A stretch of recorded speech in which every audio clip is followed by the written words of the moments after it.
Aquí vamos a comenzar con dos definiciones. La primera la puse muy sencilla, es la definición de una enfermedad de tipo médico, que por supuesto está aquí de una manera muy sencilla explicada. Es una alteración leve o grave del funcionamiento del organismo y bueno, ¿no? Y de sus partes. Está sencilla, que no es ninguna cosa fácil la cuestión médica, pero como que es más objetivo. En un momento determinado nosotros, cuando nos enfermamos de una gripa, de alguna enfermedad de tipo médico, es palpable, la podemos ver, la podemos sentir, ¿verdad? Entonces, en el asunto de las enfermedades mentales tenemos una situación diferente. A propósito, pues una definición más amplia, ¿verdad? Entonces, tenemos aquí el problema de que los trastornos de tipo mental pues afectan los procesos de razonamiento, el comportamiento, la facultad de reconocer la realidad, las emociones, las relaciones con los demás, etcétera, ¿no? Abarca cuestiones de tipo social, abarca cuestiones que nos van a afectar en un momento determinado en una parte importante de nuestra vida. Entonces, fíjense bien, el problema de las enfermedades mentales es que no las podemos observar objetivamente, ¿sí? Las enfermedades de tipo médico, digamos que en un momento determinado sí las podemos observar, las podemos ver y fácil, ¿no? Si alguien tiene una gripa y se queda un día en cama, no hay problema. Nadie dirá, bueno, es un flojo y se quedó en la cama, sino sencillamente tiene una enfermedad, una gripa, y entonces se queda en cama, no hay problema, lo comprendemos. Las enfermedades de tipo mental no se pueden percibir a simple vista, ¿sí? Cuando tenemos una persona con un proceso de tipo neurótico, por ejemplo, es difícil, ya no lo podemos ver. O sea, notamos un comportamiento a lo mejor agresivo, notamos un comportamiento exaltado, pero no lo podemos definir. Pensamos que en un momento determinado esta persona es una persona sana, ¿sí? Ahorita nos vamos a involucrar en todo esto. Entonces, no lo comprendemos. ¿Y qué pasa con este tipo de personas? Nos conflictuamos con ellos. En un momento determinado vamos a chocar, vamos a tener un conflicto, y a veces no comprendemos que lo que tiene es una enfermedad de tipo mental, ¿sí? Insisto, la mayoría de nosotros tenemos rasgos, ¿no? Tenemos rasgos depresivos, tenemos rasgos de tipo o de trastornos del afecto, como la neurosis, como la ansiedad, ¿no? Entonces este tipo de rasgos los tenemos, pero sencillamente son rasgos, o sea, tenemos un poco de todo. Sin embargo, ya las enfermedades como tales, por ejemplo una depresión, ya es más, ya la tenemos que evaluar de diferente forma, ¿no? Hay un manual que ahora ya es el DSM-5, que maneja, por ejemplo, una depresión debe de estar triste, debe tener trastornos de sueño, alimenticios. Entonces, en un momento determinado,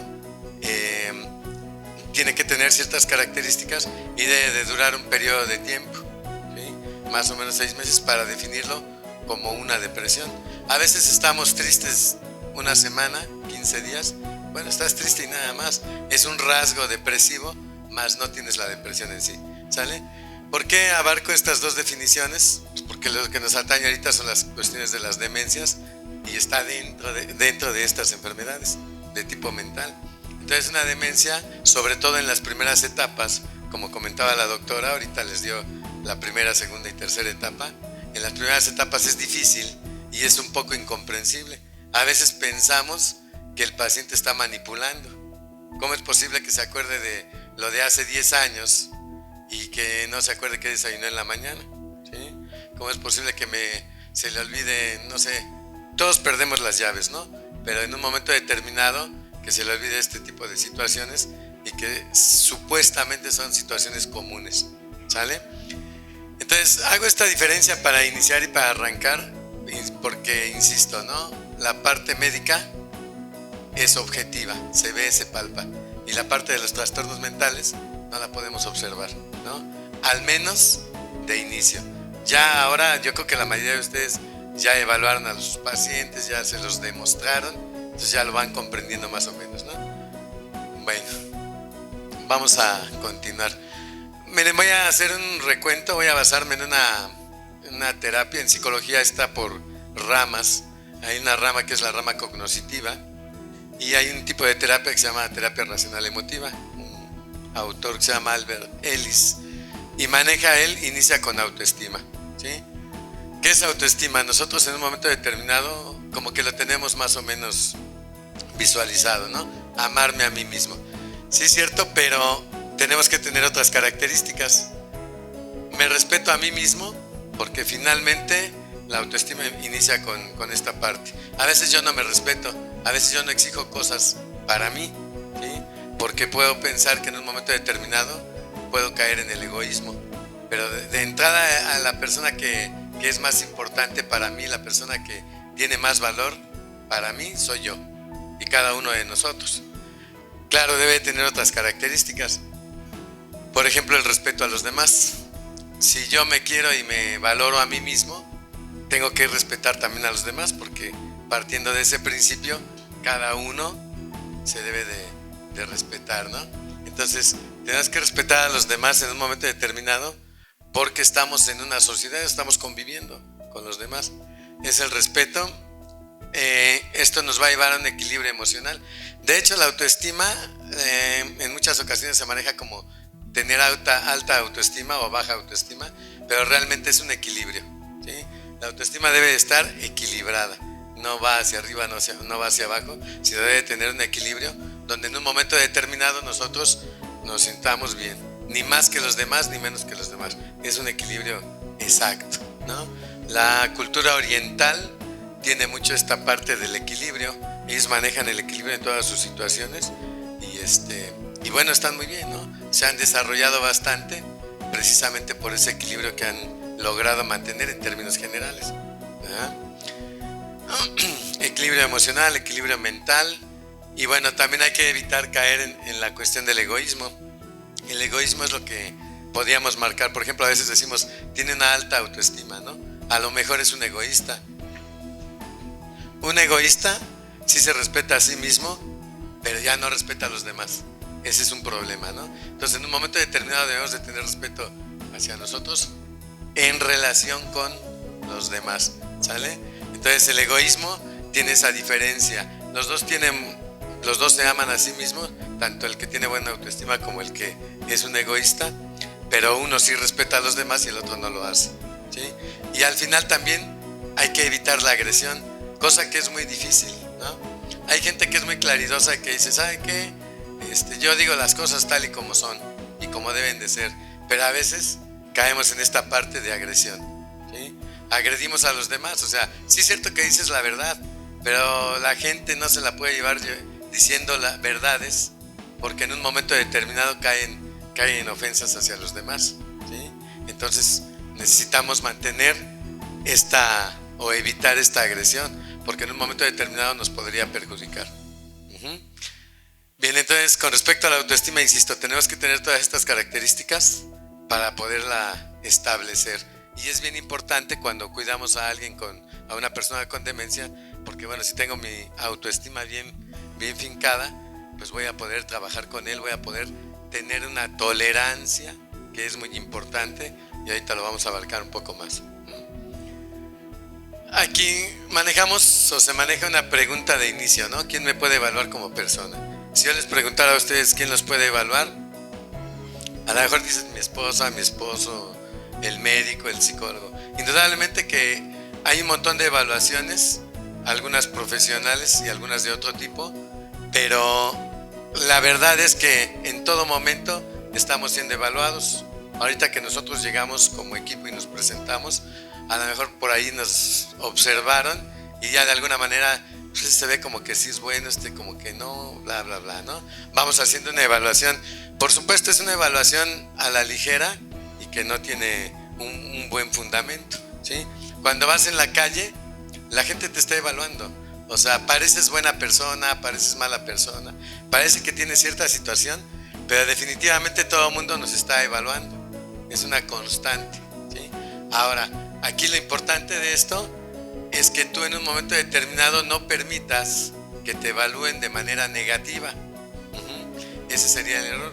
O una manera sobrevalorativa. Lo mismo da para un lado o para el otro, ¿verdad? Cuando a ti te dicen, con todo respeto, que eres un tonto, créeme que no hay problema. o no debería de haber problema. Llega aquí esa evaluación hacia ti y aquí tienes dos opciones. La puedes rechazar o la puedes introyectar o meter y decir sí es cierto, sí lo soy, ¿no? Y cuando nos evalúan de una manera negativa, precisamente es cuando cometemos errores. Cometes un error y te dicen, ya ves, te lo dije, eres un tonto, ¿no? Entonces, y en ese momento tú lo aceptas, no, pues sí me equivoqué. Entonces, sí es cierto, tuviste un error, pero todos los humanos tenemos errores. Entonces aquí basados en la autoestima que acabo de explicar, tenemos que mantenernos equilibrados. Sí es cierto, cometí un error, tengo una consecuencia negativa que tengo que pagar, pero sigo siendo una persona con todo el valor, igual que todos los demás seres humanos, ¿sale?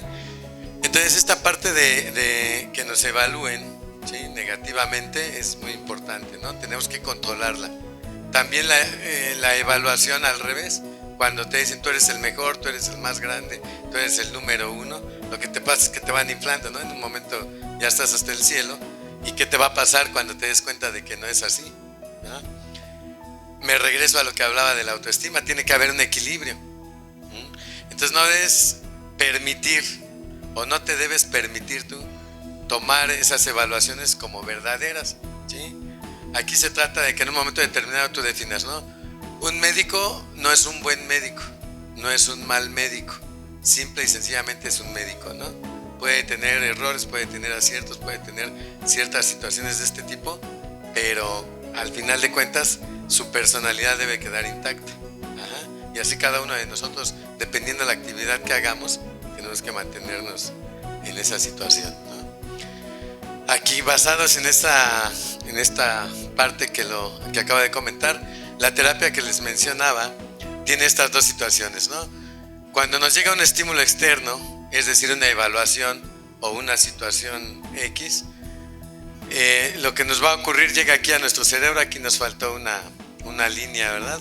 Aquí hay una zona de decisión y en un momento determinado podemos nosotros dar hacia este lado, hacia una parte irracional, o podemos dar hacia una parte racional, ¿sí? ¿En qué está basado? Bueno, en tu percepción, en cómo tú ves el mundo y cómo ves las cosas, ¿sí? Aquí nosotros parece, y con base en la terapia racional emotiva, parece que nosotros por naturaleza somos irracionales. Ajá. Es decir, cuando te ocurre algo que te contraría, que está dentro de tus límites, dentro de tus límites, entonces tienes una conducta irracional. Si alguien te ofende, te enojas, te molestas y por supuesto vas a responder. Caso contrario, necesitaríamos nosotros en un momento determinado jalar hacia este lado, hacia una parte racional. Claro que la parte racional tiene más complicación porque requiere de que hagas un análisis. Ajá, un análisis.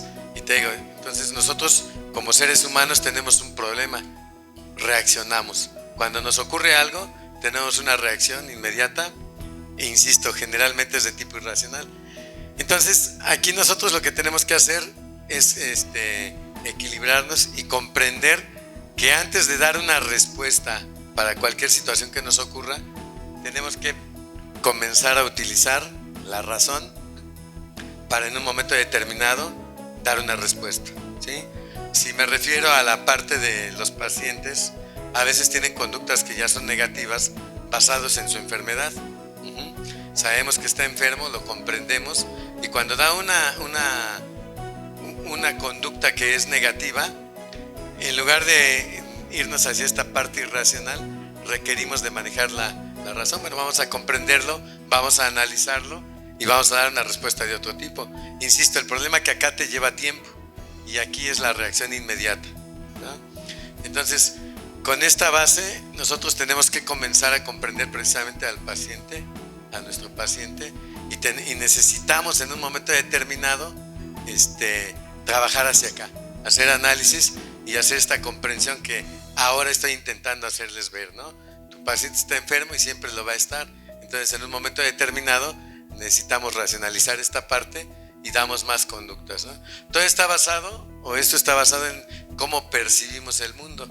La percepción que tenemos del mundo es decir, cómo lo interpretamos, es lo que nos va a determinar nuestra conducta. Si tú crees que la muerte es mala, cuando aparezca la muerte en tu vida, en tus familiares, te vas a sentir muy mal, ¿no? Por supuesto, nadie cree que la muerte es buena, ¿no? Algunos religiosos quizás sí, pero en un momento determinado, cuando tú percibes que la muerte es natural y que indudablemente va a aparecer en un momento determinado, pues entonces lo vas a tomar con una mejor filosofía, ¿verdad? Bueno, toda la gente se muere, etcétera. No vas a decir, pues ya se murió, ni modo, ¿no?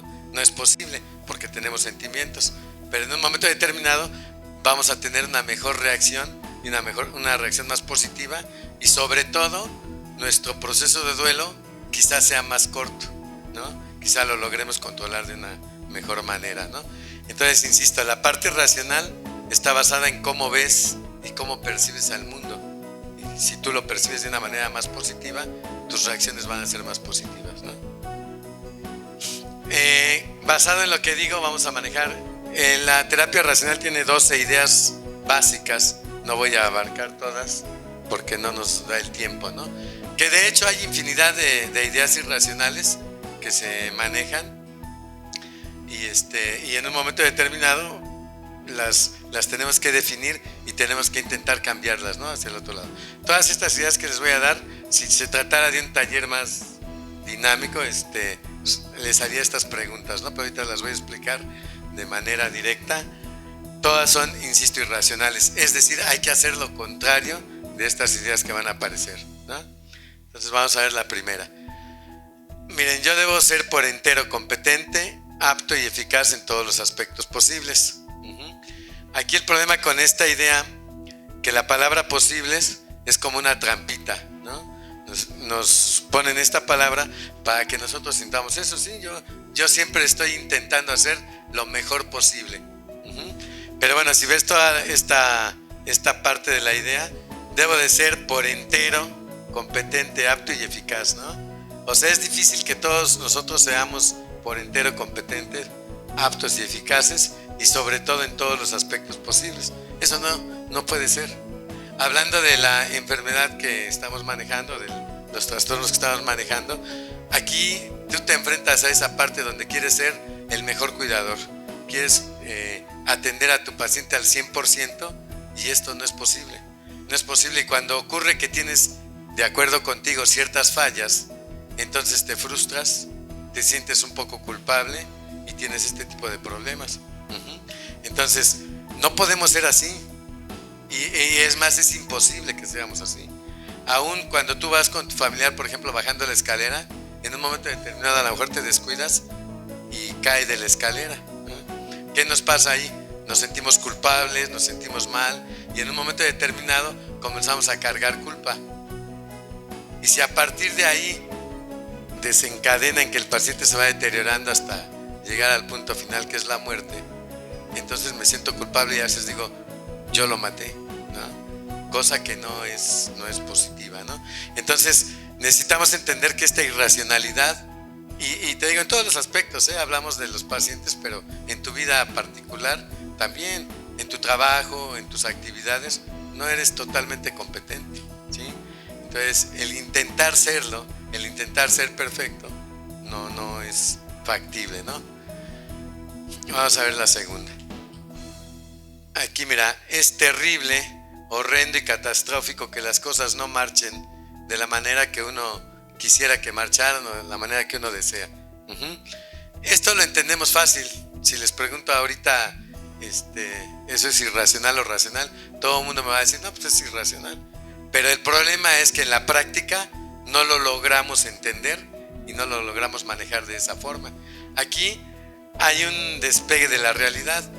Fíjense que la diferencia entre los que se supone estamos sanos con los que tienen enfermedades mentales es en gran medida el apego que tenemos a la realidad. Nosotros, cuando tenemos problemas mentales, lo que nos está pasando es que nos despegamos de la realidad. Y les decía al principio, todos tenemos rasgos de todo, ¿no? Entonces, cuando nosotros tenemos, por ejemplo, que nos dicen que nuestro paciente tiene una demencia, nos despegamos de la realidad, no lo aceptamos, nos negamos de entrada y no aceptamos eso y nos despegamos un poquito de la realidad. Es decir, comenzamos a pensar que no, pues es que el médico no evaluó bien, necesito otra opinión, y comienzas a buscar, ¿no?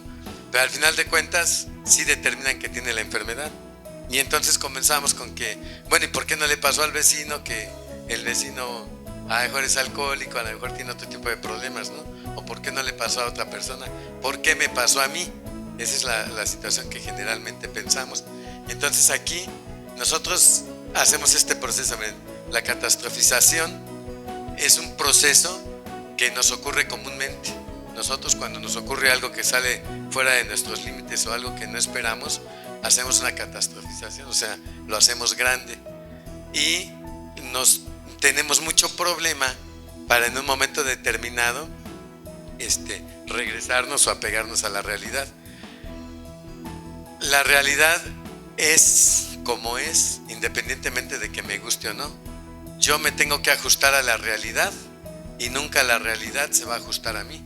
Esas son aseveraciones que son muy importantes y que en el momento que ocurren estas situaciones no las podemos determinar, no las podemos definir, y entonces tenemos problema, ¿no? Entonces nos deprimimos, nos frustramos y tenemos una serie de situaciones que en un momento determinado nos tienen perjudicados y no podemos trabajar con nuestro paciente de una manera adecuada. Bien, esta otra, ¿no? La desdicha humana tiene causa externa y el individuo es poco o nada capaz de controlar sus aflicciones o liberarse de sus sentimientos negativos. Aquí fíjate bien, es muy difícil entender esto, ¿no? La desdicha humana tiene causa externa. Mucha gente da por hecho esto, ¿sí? Fíjate bien cómo hablamos. Es que tú me haces enojar. Por tu culpa estoy molesto, ¿no? Por culpa del metro llegué tarde. Si vives en la Ciudad de México, pues indudablemente que el metro siempre está lento. Tienes que salir con tiempo, ¿no? O sea, pero a esta situación nosotros es una situación externa y creemos que nos afecta, ¿sí? Creemos que los demás nos hacen daño, creemos que los demás nos perjudican, ¿sí? Por culpa de mi paciente, por culpa de mi familiar, yo ya no puedo ir a la fiesta, yo ya no puedo ir al cine, ya no puedo hacer una serie de situaciones, ¿no? Entonces no es cierto, o sea, las situaciones externas, o sea, sencillamente son eventos fortuitos, eventos que ocurren en nuestra realidad, y nosotros debemos tomar la responsabilidad de controlarlo. En 1985, yo creo que la mayoría estuvimos por ahí, tembló, ¿sí? Vamos a poner dos ejemplos, ¿no? Un ejemplo de una persona racional y una persona irracional, como el esquema que les ponía. En el 85, dos personas. Se les cae la casa, se muere la familia, quizá toda o una parte, y quizá se quedan sin trabajo, ¿no? Entonces aquí la persona que es irracional dice, no, es increíble, le echa la culpa a Dios, a la vida, no sé, ¿no? Y dice, no, pues ya no me voy a poder levantar, ¿sí? Entonces comienza a tener un proceso irracional y comienza a hacer elaboraciones de tipo negativo. Comienza a decir, bueno, ¿saben qué? No sirvo, no valgo, ya no tengo opciones, ¿no? Mi vida se terminó por esta situación. Y a lo mejor se comienza a consumir cierto tipo de droga, ¿no? La persona racional tiene todo esto, ¿no? Indudablemente los dos van a cursar un proceso de duelo, va a haber un periodo de tiempo donde van a estar deprimidos y van a tener una serie de trastornos importantes. Pero el que es racional, a un tiempo razonable y determinado, se va a comenzar a levantar porque hace elaboraciones positivas con respecto a esta situación, ¿sí? Entonces a lo mejor comienza a buscar otro trabajo, bla, bla, bla, bla, bla. Y de 30 años que fue el temblor hacia acá, más o menos, ¿no? El que fue irracional, a lo mejor sigue ahí, sin trabajo, sin familia, sin nada. Y el que fue racional tendría esta otra oportunidad. Indudablemente que no es tan sencillo, porque esa situación es muy compleja, es muy lacerante. Pero en las otras situaciones que no son tan extremas, debemos, insisto, de comprender que nosotros no sufrimos por lo que ocurre afuera. Nosotros sufrimos por la manera que tenemos de percibir el mundo, por la manera como tomamos las situaciones que nos ocurren, las evaluaciones que realizan sobre nuestra persona, y nosotros tenemos toda esa responsabilidad. Es decir, que si algún familiar de nosotros padece este tipo de enfermedad, entonces lo debo de aceptar, lo debo de comprender, me debo de informar qué es lo que estamos haciendo, nos asesoramos y lo trabajamos de manera más racional, y no es tan terrible ni es tan catastrófico, ¿no? Habrá quien haya varios familiares que puedan atender al paciente, habrá quien tenga la capacidad para contratar un cuidador, etcétera, ¿no? Y ahorita más adelante vamos a ver la parte donde también nos debemos de relajar como cuidadores, ¿no? Entonces, esta idea es muy importante porque, insisto, todo lo que te ocurre afuera son eventos que están, que aparecen, pero tú los debes y los puedes controlar. Está en tus manos, es tu responsabilidad, ¿sale? Entonces, no me haces enojar tú, me enojo yo por lo que pienso con respecto a lo que me dijiste, con respecto a lo que pasó, a lo que ocurrió. Bien, vamos a ver esta, ¿no? Es más fácil rehuir muchas dificultades y responsabilidades de la vida, mira qué padre, que poner en práctica formas de autodisciplina más satisfactorias, ¿no? ¿Qué pasa con la mayoría de las familias, no? Y lo digo porque ustedes que están aquí, pues obviamente son los que son aplicados. Los que no vinieron son los que tienen este problema, ¿no? O sea, nosotros rehuimos, ¿sí? Si nuestro familiar ya está en una etapa avanzada de alguna demencia, pues a lo mejor hay que cambiarle pañal, a lo mejor hay que bañarlo, ¿verdad? Entonces, en un momento determinado nosotros podemos rehuir esa parte. ¿Sí? No, es que yo no soy hábil para bañarlo, yo no puedo, mejor que lo haga mi hermana, ¿no? Que lo haga la prima, el familiar que continúa en el cuidado, el que lo haga, ¿no? Y en general en nuestra vida nosotros tenemos esta situación de rehuir las responsabilidades, ¿no? Por ejemplo, antes de entrar aquí yo ya me quería ir, ¿no? Porque me sentía mal, dije, no, me siento mal, me tengo que ir a la casa. Rehuyo la responsabilidad y no pongo en práctica una autodisciplina, porque realmente la disciplina más importante es la que nosotros nos ponemos, y conste que no digo nos imponemos, porque no nos vamos a obligar a ciertas situaciones. Yo me tengo que poner mis metas y tengo que lograr hacer todas mis actividades, y hablando de lo que hablamos, de cuidar a mi paciente, autodisciplinándome, ¿no? Voy a intentar hacer todo lo que tengo que hacer y lo que él merece, y ya, aunque no sea muy hábil para ello, ¿sí? Aquí hay un comentario, ¿no? Que quede claro, todos somos capaces de hacer todo. Los seres humanos que nos consideramos sanos, para no meterme más allá, todos podemos hacer todo. Claro, unos somos más rápidos o más hábiles para ciertas cosas y otros somos más lentos, ¿sí? Pero al final de cuentas, tú mismo te vas poniendo tus incapacidades, tú te vas poniendo tus barreras. Porque aquí tú dices, no, a mí no me digas de arroz, a mí el arroz no me sale, pero para nada. Lo que pasa es que no has visto a Chepina Peralta, ¿no? A lo mejor ya ni existe, ¿no? Chepina, pero bueno. Y aquí el problema es que tú te pones esas barreras, ¿no? Sí es cierto que a lo mejor no eres muy hábil para manejar el martillo, pero si lo comienzas a practicar, lo vas a hacer, ¿no? Nadie somos hábiles para nada. Cuando nacemos no sabemos nada, y poco a poco vamos tomando ciertas habilidades, ciertas capacidades. Sí es cierto, sí tenemos capacidades que se llaman capacidades condicionales, ¿no? Eso lo manejan los maestros de educación física. Y esas capacidades condicionales nos permiten tener ciertas habilidades, ¿no? La elasticidad, la plasticidad, ciertas maneras de movernos, ¿no? Y lo que vamos a desarrollar son capacidades coordinativas. Me refiero a cuestiones de movimiento, ¿no? Vas a aprender a botar una pelota, vas a aprender a hacer cosas, pero finalmente sí lo aprendes. O sea, habrá quien lo desarrolle mucho más, ¿no? Un jugador de básquetbol pues, va a botar la pelota, pero de maravilla. No todos podemos ser jugadores de básquetbol, pero sí podemos botar una pelota. Entonces aquí nosotros rehuimos las situaciones en general porque nos sentimos incapaces, porque no creemos en nosotros, porque no hemos desarrollado nuestra autoestima, yéndome al principio, de una manera adecuada. No estamos equilibrados. Entonces tú puedes hacer todo lo que necesita tu paciente de una manera más rápida o más lenta, pero tú puedes lograr toda esa situación. Necesitas practicarlo y necesitas autodisciplinarte para ello.